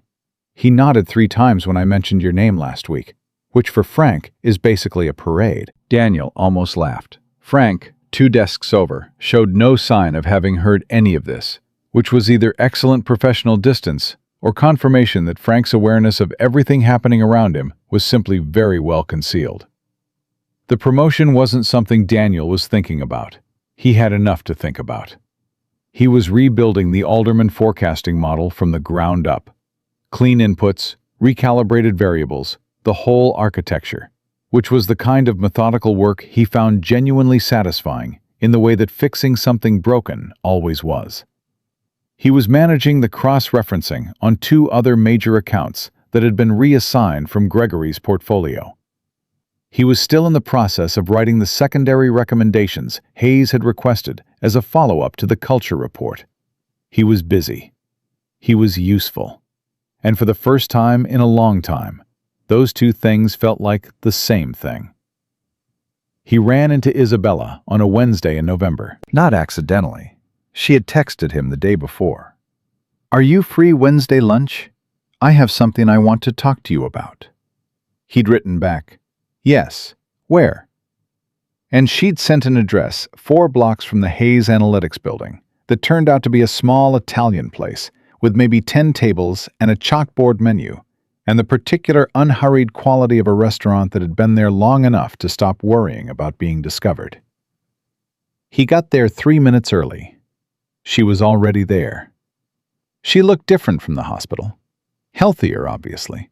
The bruise gone, the stitches out, her hair down instead of matted and pressed to a hospital pillow.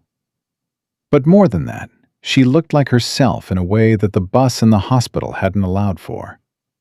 She was in a dark blazer, her laptop open on the table, a half-drunk coffee beside it. She looked up when he walked in, and she had that same measuring quality in her eyes that he'd noticed that first day. The sense of someone who observed carefully and decided slowly, and meant everything they said. "You look better," he said, sitting down. "You sound surprised. Last time I saw you, you had 6 stitches and a concussion." "Fair," she said. She closed the laptop. "How are you? And I mean actually, not the version you give people who don't need the details." He thought about that for a second. I'm good, he said. Actually, the job it's the right fit. The work makes sense to me. I feel like I'm where I'm supposed to be. My father says you wrote a report that's going to change how the entire company handles internal error reporting. Your father told you that? My father talks to me about the company. He has since I was 12. She tilted her head slightly. He doesn't talk about employees very often, though. Daniel picked up the menu to give his hand something to do. How is he? Proud, she said simply. He won't say it in those exact words because he expresses things through action rather than statement. But, yes, proud. He gave me a job, Daniel said.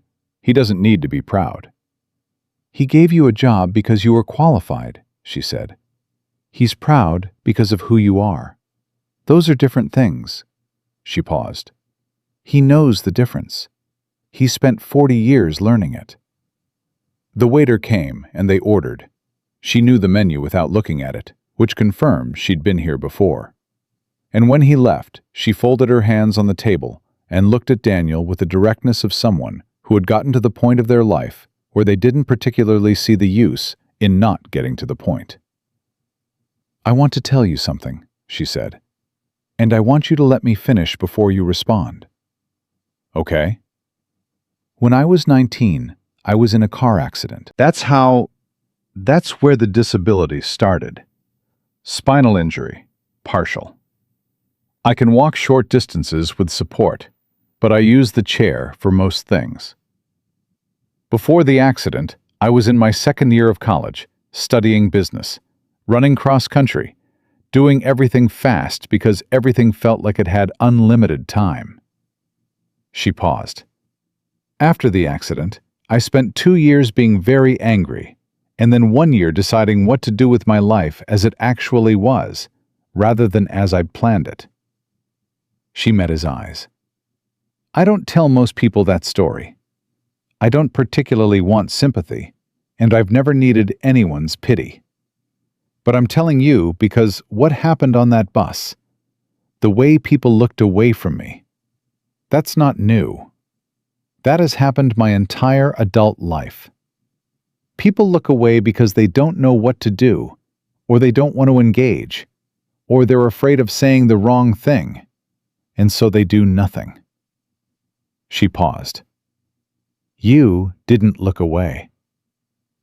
Daniel didn't say anything. You didn't ask me if I was okay before you were already doing something about it, she said.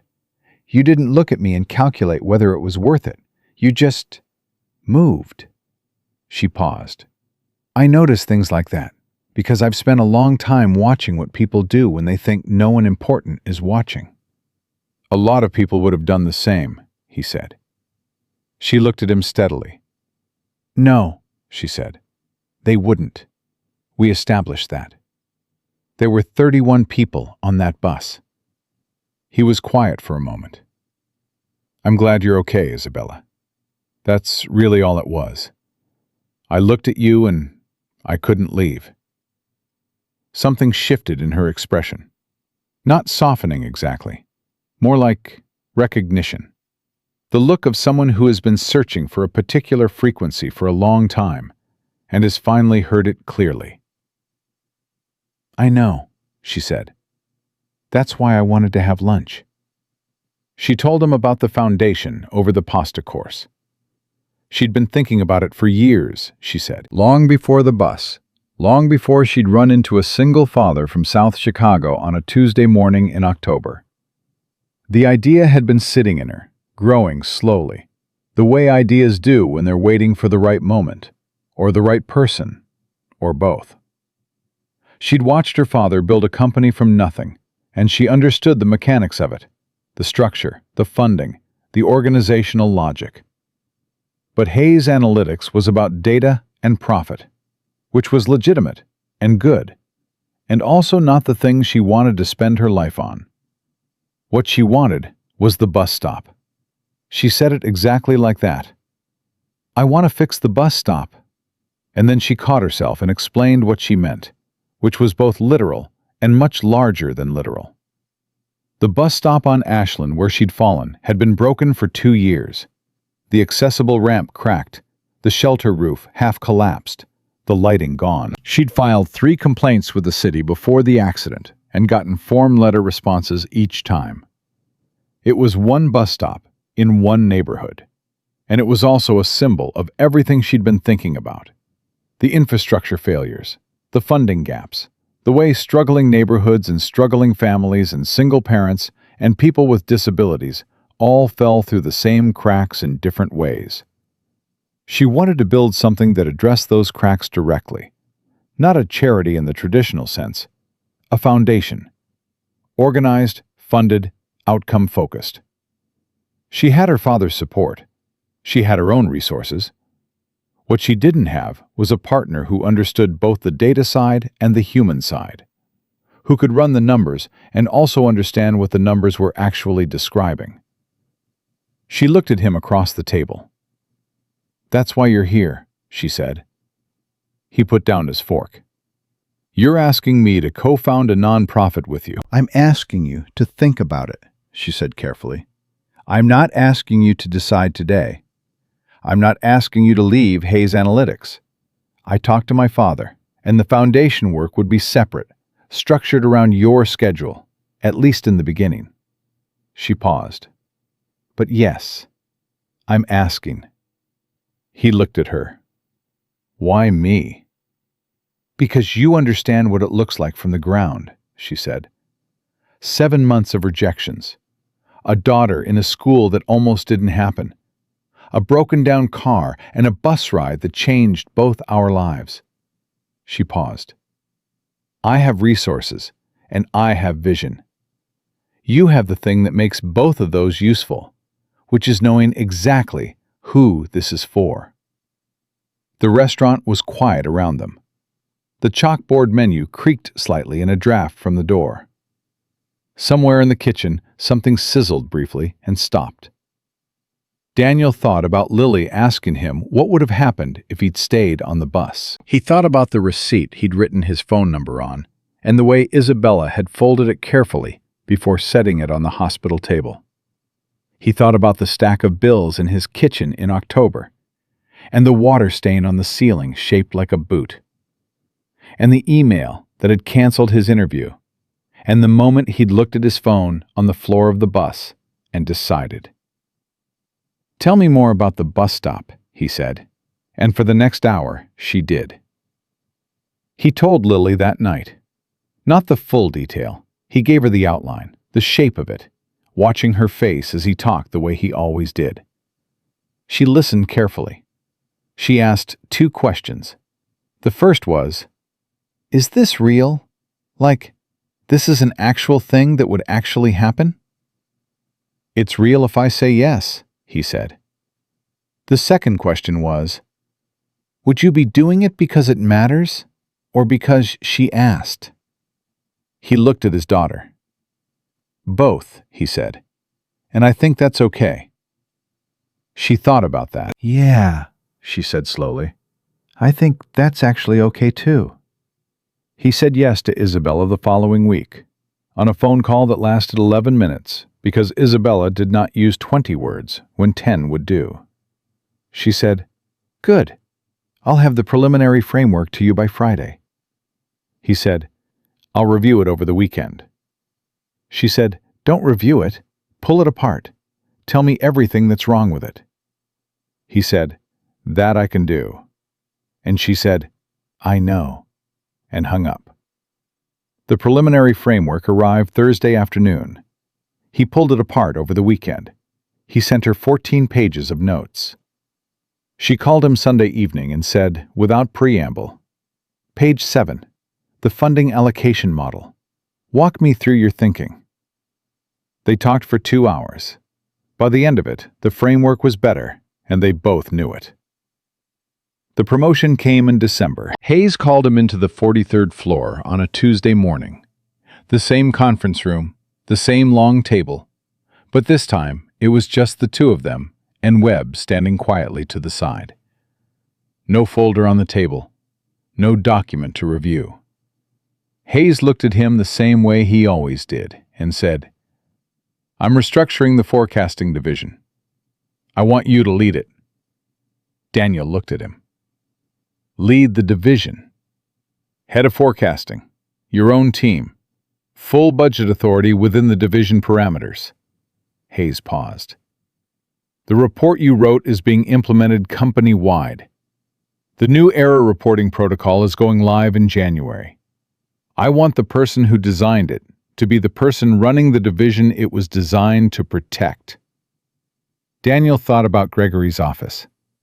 The careful stillness in a jaw that had been calculating. The way 31 people on a bus had decided in the space of 40 seconds that someone else would handle it. I want to be honest with you about something, Daniel said. I don't manage by authority. I manage by trust. I'm not going to run a team that's afraid of me.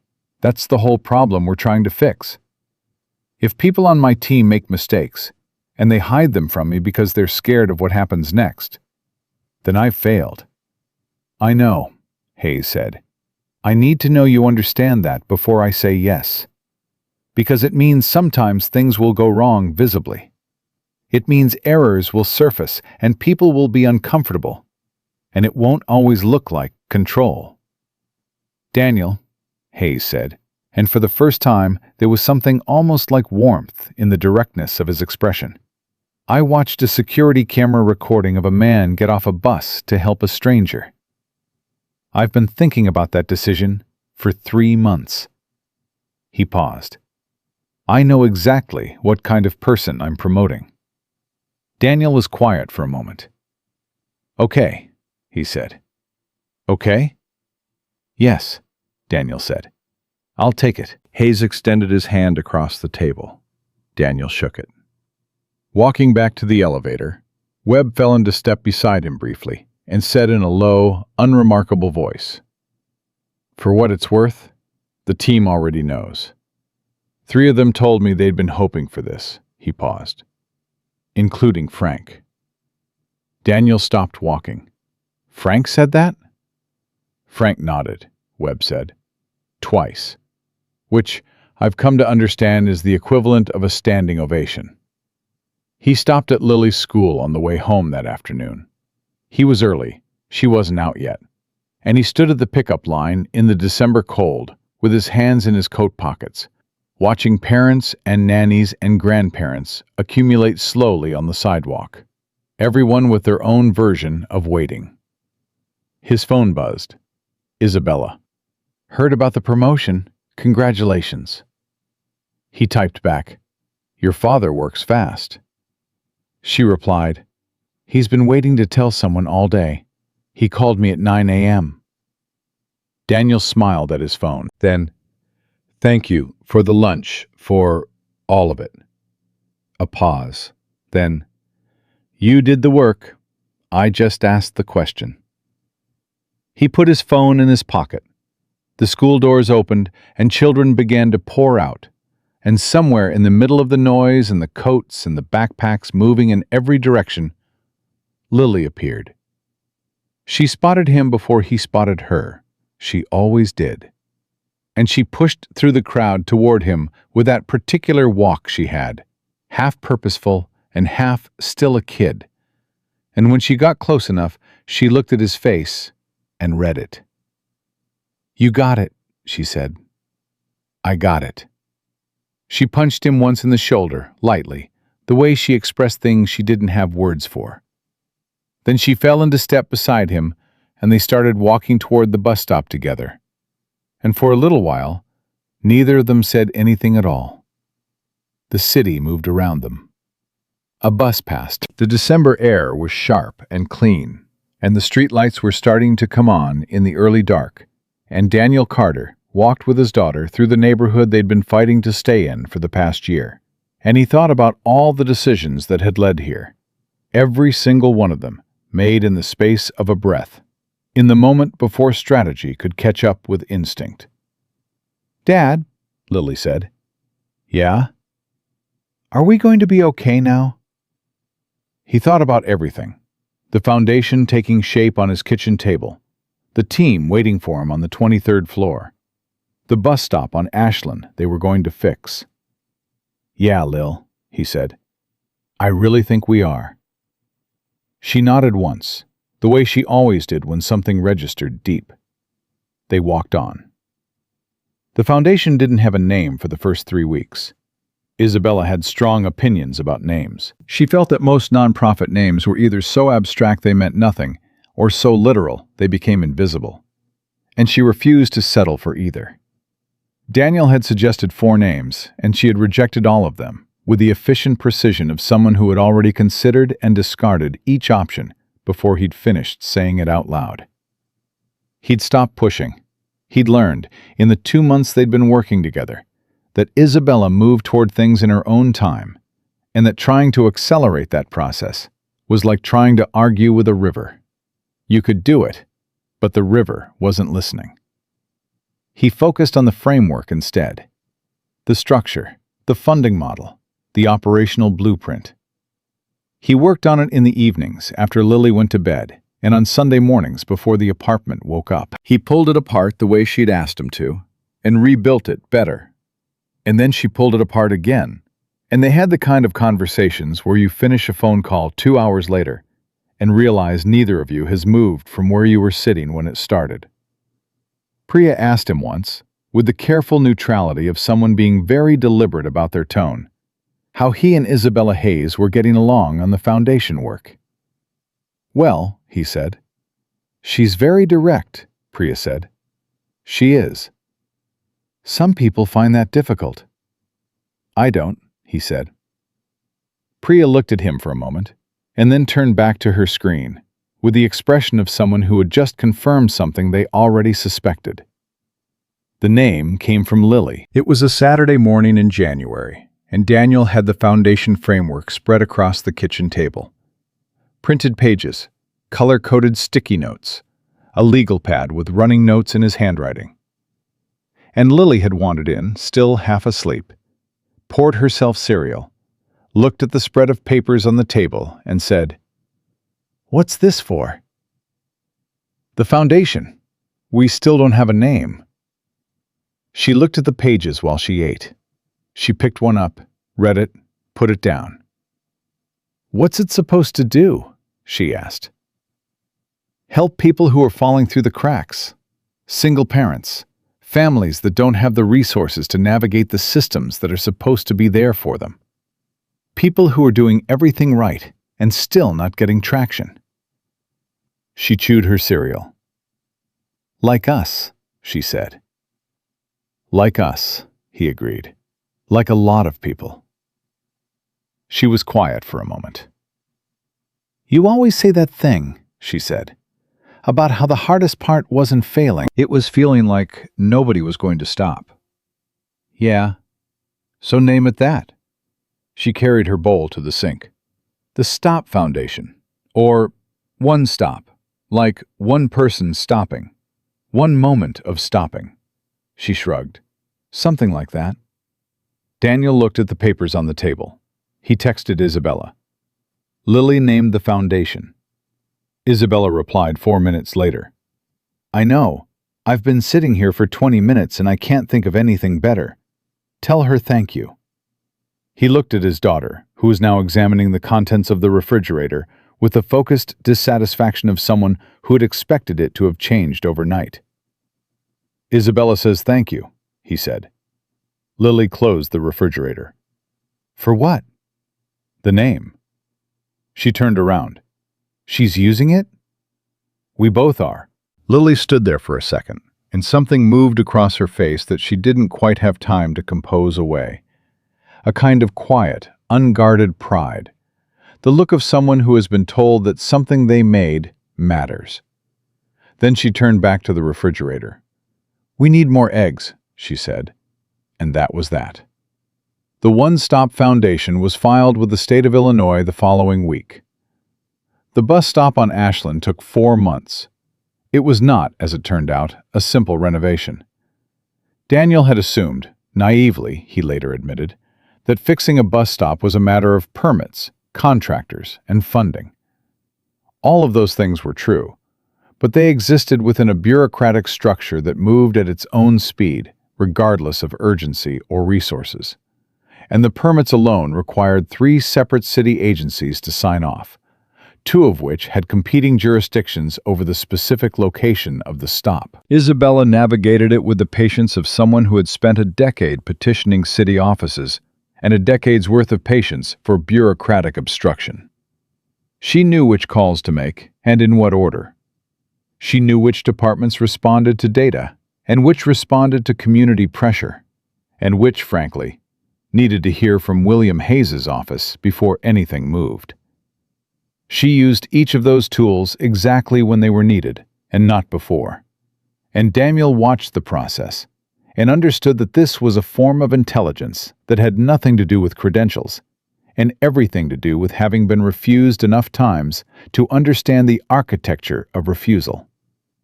He handled the contractor side. He'd spent 7 months in logistics before Hayes Analytics, and before that in supply chain coordination, and the organizational logic of a construction project. Sequencing, materials, timelines, contingencies fit into his head the way data models did. He kept the project on schedule. When the primary contractor came back with a revised quote that was 30% higher than the original estimate, Daniel sat across from him with the original specifications and a printed timeline and walked through the discrepancy, line by line, with the calm, specific attention of a man who had been reading numbers his whole life and didn't miss things. The revised quote went away. Lily came to the site twice during the renovation. The second time she stood beside Daniel, looking at the new ramp being poured, and said, "It's bigger than I thought." "Bus stops are bigger than they look when they're broken," he said. She considered that. "Is that a metaphor?" "If you want it to be," he said. She looked at the ramp. "Yeah," she said. "Okay." The dedication ceremony was on a Thursday afternoon in May. It was smaller than some people had wanted it to be. There had been suggestions, from the city council member whose district it was in, from a couple of local press contacts, from one of the foundation's early donors, about making it a larger public event. Isabella had said no to all of them, without particular ceremony. "We're not celebrating ourselves," she told Daniel on the phone the night before. "We're acknowledging a place where something happened. That's different." So it was small, maybe 40 people. Neighbors from the surrounding blocks, a few foundation volunteers, some of the families from the first round of OneStop's direct assistance program, a woman named Denise who was raising 3 kids alone and had gotten help navigating the school enrollment process, a man named Terrence who'd been between jobs for 8 months and had been connected through the foundation to a logistics firm that Daniel had a contact at, people for whom the foundation had been, in some measurable way, the one stop, the one moment of the system not moving past. William Hayes was there. He stood near the back and didn't speak, which was deliberate, and Daniel suspected that not speaking in a public setting was one of the more disciplined things Hayes had ever done. He'd shaken Daniel's hand before the ceremony started and said quietly, "She looks good." And Daniel had understood, without needing clarification, that he meant Isabella. Isabella spoke. She was not a sentimental public speaker.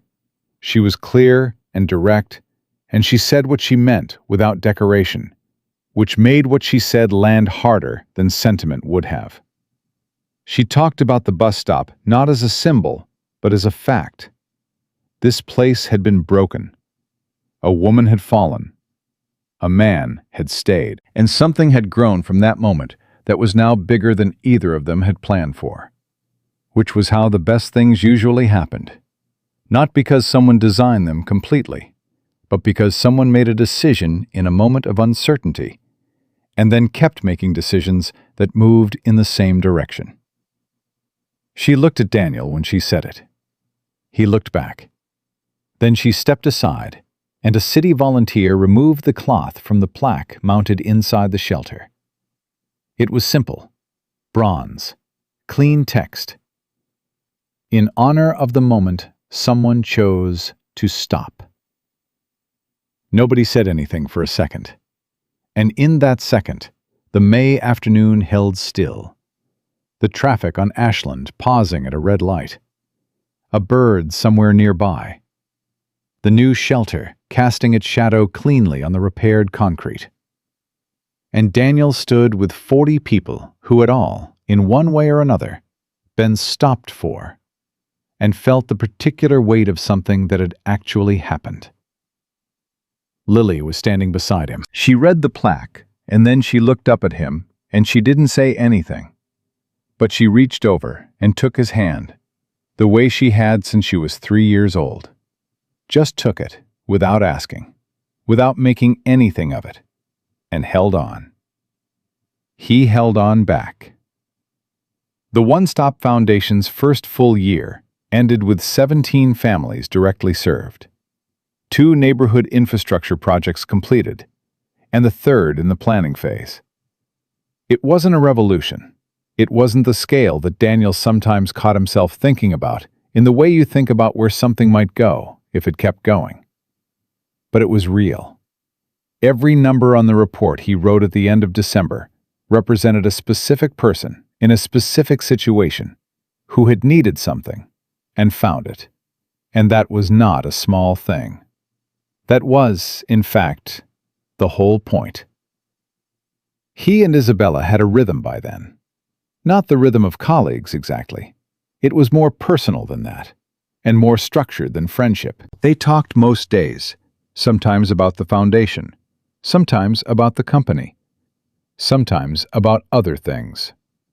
She was sharp and demanding, and she expected the people around her to be thinking at all times, which suited Daniel, who had always done his best work when someone expected him to. She made him laugh more than most people did, not because she was funny in an obvious way, but because she saw things accurately and said them plainly. And sometimes the most accurate, plain description of a situation was hilarious. He wasn't sure what to call it. He thought maybe he didn't need to call it anything yet. He thought maybe the thing it was becoming was better than anything he would have named it in advance. Hayes asked him once, in the way Hayes asked things, directly, without signaling that the question was coming, whether he was happy. They were in the 43rd floor office after a budget meeting, just the two of them, and Hayes had closed his folder and looked at him and said it. "Are you happy, Daniel?" Daniel thought about it. "Yes," he said. "I think I actually am." Hayes nodded once, slowly. "Good," he said. The way he said everything, like he meant it completely and didn't need anyone to confirm it. In June, Daniel drove past the bus stop on Ashland with Lily in the passenger seat. She'd gotten her learner's permit 2 weeks earlier. They'd gotten his car back from the shop finally, a full year after he'd left it there, paying the repair bill with a deliberate satisfaction that was about more than just the car. And she was sitting there, with a particular alert posture of someone in the passenger seat who was trying to look casual about the fact that they want to be driving. "There it is," she said, looking out the window as they passed. He glanced over. The shelter was clean. The ramp was solid. 2 people were sitting on the bench waiting for the bus. "Yep," he said. She turned back to face forward. She was quiet for a moment, the city moving past the window, and then she said what she'd apparently been thinking about. "Dad, what would have happened if you'd stayed on the bus that morning?" He'd thought about this before. He'd thought about it more than he'd ever told anyone. The parallel version of that Tuesday, the version where he'd looked at his phone, looked at the time, looked at the woman on the floor, and calculated. The version where he'd stayed in his seat and ridden to his interview, and sat in a room on the 43rd floor of Hayes Analytics as an applicant rather than everything else. "Maybe I would have gotten the job sooner," he said. "Or maybe not," Lily said. "Or maybe not," he agreed. The hiring manager at the time had a bias towards certain schools. My application might have gone the same way it had gone everywhere else. "But you might have gotten it." "Maybe," Lily thought about that. And then what? You're an analyst at Hayes Analytics. You found the Alderman error. Maybe. Maybe I found it differently.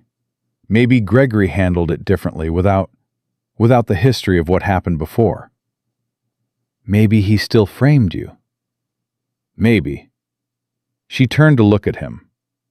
So basically everything could have been the same except Isabella hits her head on the floor of a bus and nobody stops, he said.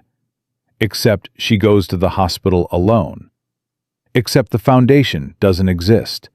Except Denise doesn't get her kids into school. Except Terrence is still out of work. He paused. Except the bus stop on Ashland is still broken. Lily was quiet for a moment. Then, "Except us," she said. He glanced at her. "What?" "We would have been different," she said. "You and me. We would have been fine, probably, but different." She looked out the window again. I think watching you make that choice was the thing. Not the outcome. The choice itself. He drove. A light turned red, and he stopped. "When did you figure that out?" he asked. "Honestly? The bus stop ceremony." She pulled her knee up to her chest, which she wasn't supposed to do in a moving car, but it was a red light, so he let it go. "When they took the cloth off the plaque, I read it and I thought, that's the whole story. Not what happened after. Just that one moment of stopping." The light turned green. He pulled forward. He thought about every version of that Tuesday that might have existed. He thought about the 31 people who hadn't moved, and the one person who had, and how the difference between those two choices wasn't intelligence or virtue or some elevated quality that separated certain people from others. It was just the decision. Just the moment of looking at something that needed doing and deciding that you were the one who was going to do it, not because you'd calculated the outcome, but because you couldn't look away. That was it. That was the whole thing. "You know what I think?" he said. "What?" "I think you're going to be a better person than me." Lily made her face. "That's a weird thing to say."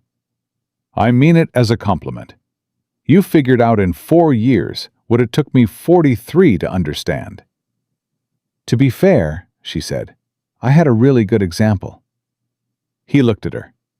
She was 16 in 2 months.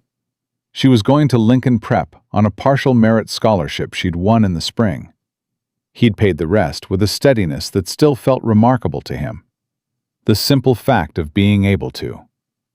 She was sharp and honest and occasionally infuriating in the specific way that people are infuriating when they're right more often than they're wrong. He thought about that morning in October when he'd sat on the edge of her bed in the dark and listened to her breathe.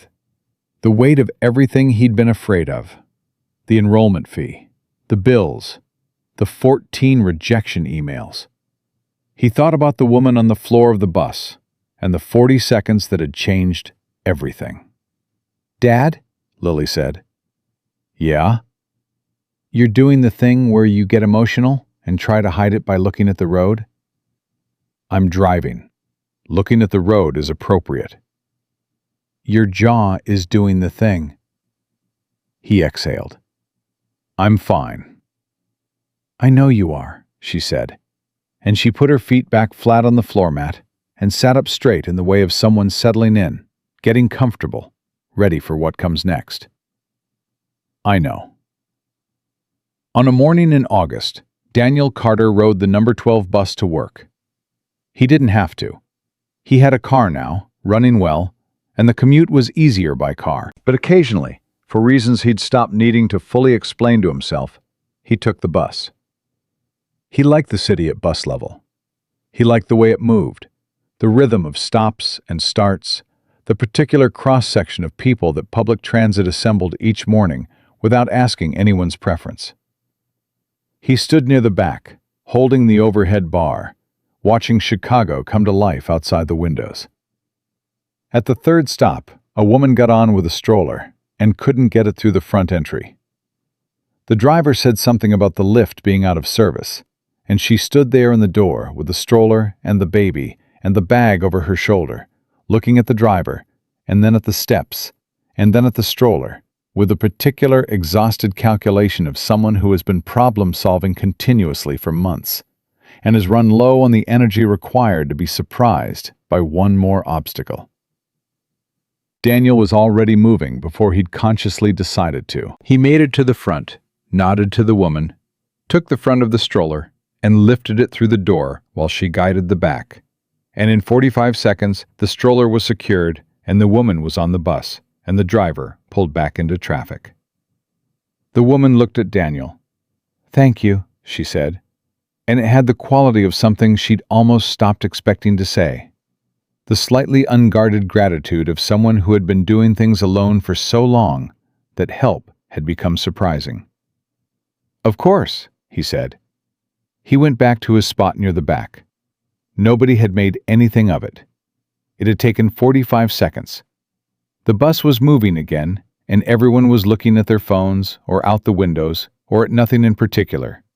And the moment had already folded back into the ordinary texture of a Tuesday morning, the way moments do. But Daniel stood there with his hand on the overhead bar and felt, in the simple, clean way of something that needed no explaining, exactly right. The number 12 moved through the city. The morning light came in low through the windows, and the bus hummed along its route, and the woman with the stroller sang something soft to her baby, and the Chicago skyline moved past in pieces between buildings. He checked his phone.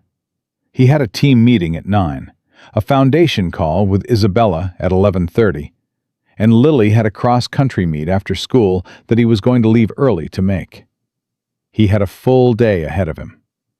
He had a life that was full, in the way that only lives built on hard choices and kept promises ever really become. He put his phone in his pocket. He looked out the window at the city he'd been fighting to build a life in for as long as he could remember.